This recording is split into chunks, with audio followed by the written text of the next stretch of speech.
اللہ رب العالمین جل جلالہ کا قرآن پاک کی سورۃ النحل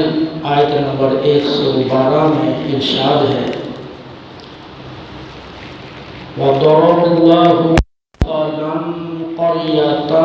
كَانَتْ آمِنَةً مُطْمَئِنَّةً يَأْتِيهَا رِزْقُهَا رَغَدًا مِنْ كُلِّ مَكَانٍ فَكَفَرَتْ بِأَنْعُمِ اللَّهِ فَأَذَاقَهَا اللَّهُ لِبَاسَ الْجُوعِ وَالْخَوْفِ بِمَا كَانُوا يَصْنَعُونَ۔ اور اللہ تعالیٰ نے ایک بستی کی مثال بیان فرمائی ہے۔ وہ بستی بڑی پرامن تھی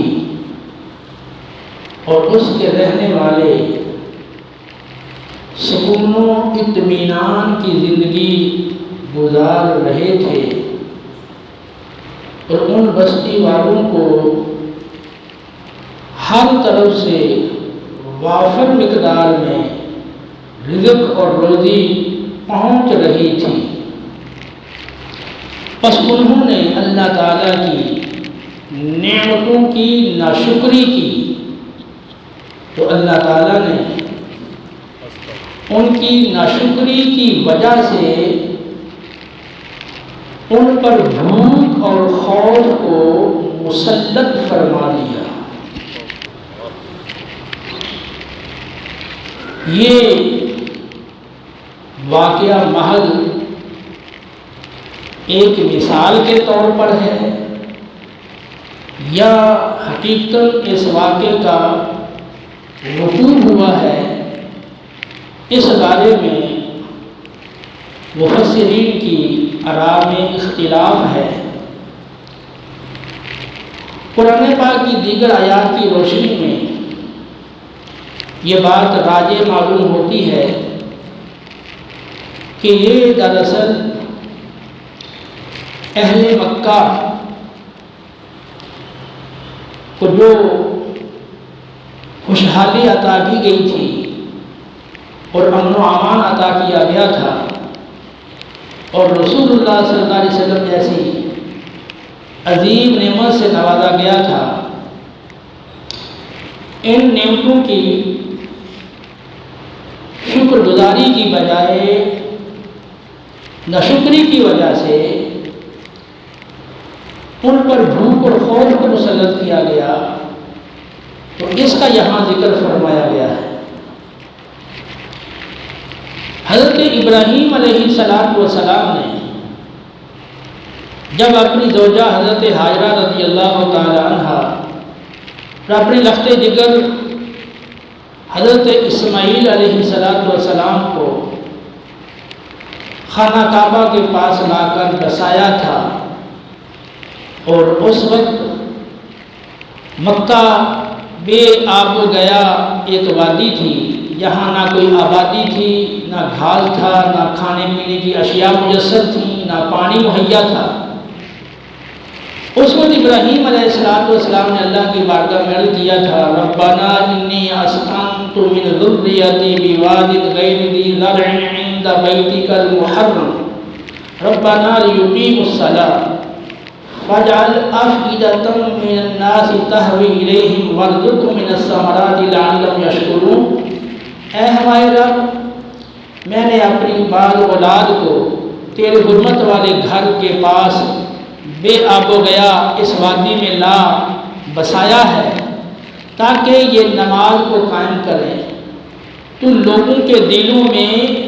ان کے پاس آنے کا شوق پیدا کر دے تاکہ لوگ دور دراز اس جگہ آئیں، ان کے پاس آئیں اور مکہ کے اس پاک گھر کی آبادی اور اس میں طواف اور عبادت وغیرہ کی صورت پیدا ہو، اور انہیں پھلوں کا رزق عطا فرما تاکہ یہ تیری نعمتوں کا شکر کرتے رہیں۔ اسی طرح ابراہیم علیہ السلام نے اہل مکہ کے لیے یہ بھی عرض کیا تھا وَإِذْ قَالَ إِبْرَاهِيمُ رَبِّ اجْعَلْ هَٰذَا الْبَلَدَ آمِنًا، اس وقت کو یاد کرو جب ابراہیم علیہ السلام نے عرض کیا کہ اے میرے رب تو اس بستی کو، اس شہر کو امن والا بنا دے۔ پھر جب ایک عرصے کے بعد آپ نے کعبے کی تعمیر فرمائی تھی جس کا سورہ بقرہ میں ذکر ہے،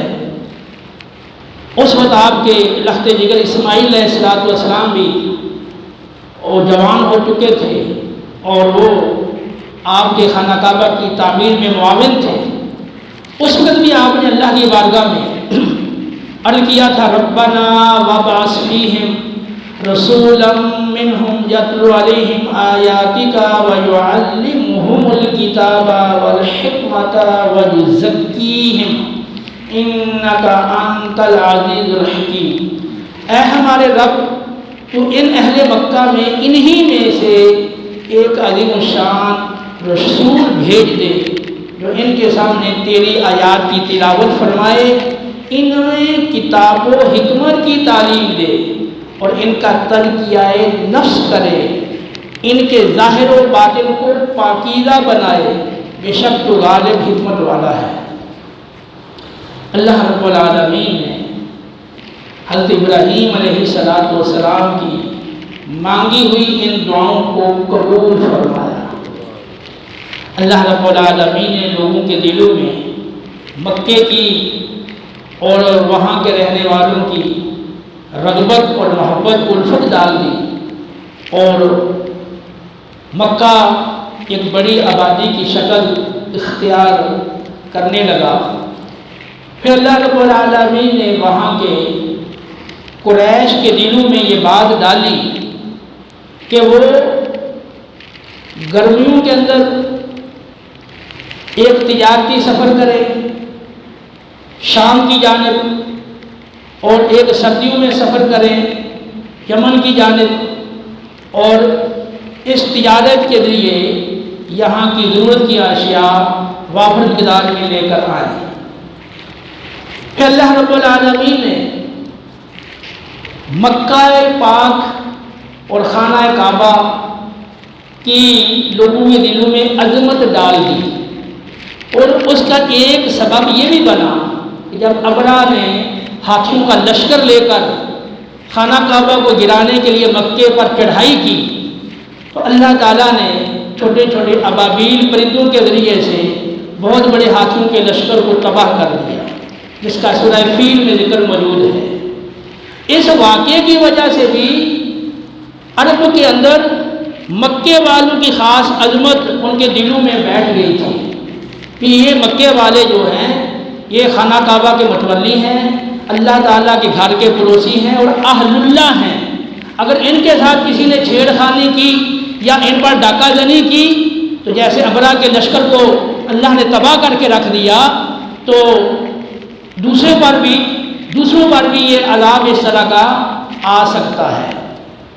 تو یوں اگرچہ عرب کے دیگر علاقوں کے اندر ڈاکہ زنی عام تھی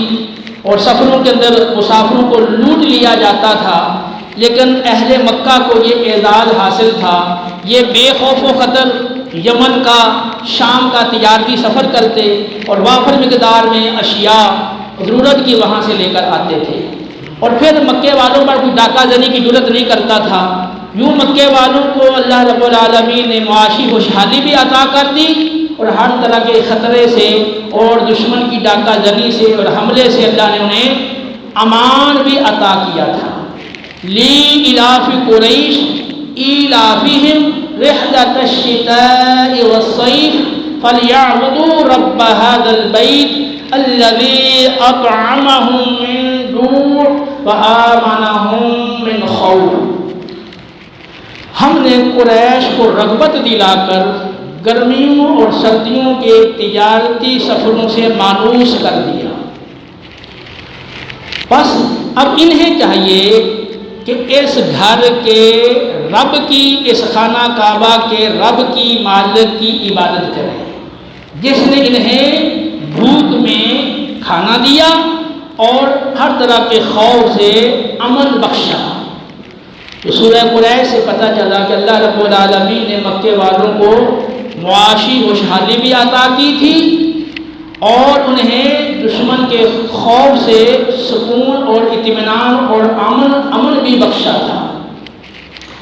پھر اللہ رب العالمین کو وقت بھی آیا کہ رسول اللہ صلی اللہ علیہ وسلم کی بعثت ہوئی اور آپ نے اعلان نبوت کیا، تو ابراہیم علیہ السلام کی مانگی ہوئی ساری دعائیں اللہ نے قبول فرمائی۔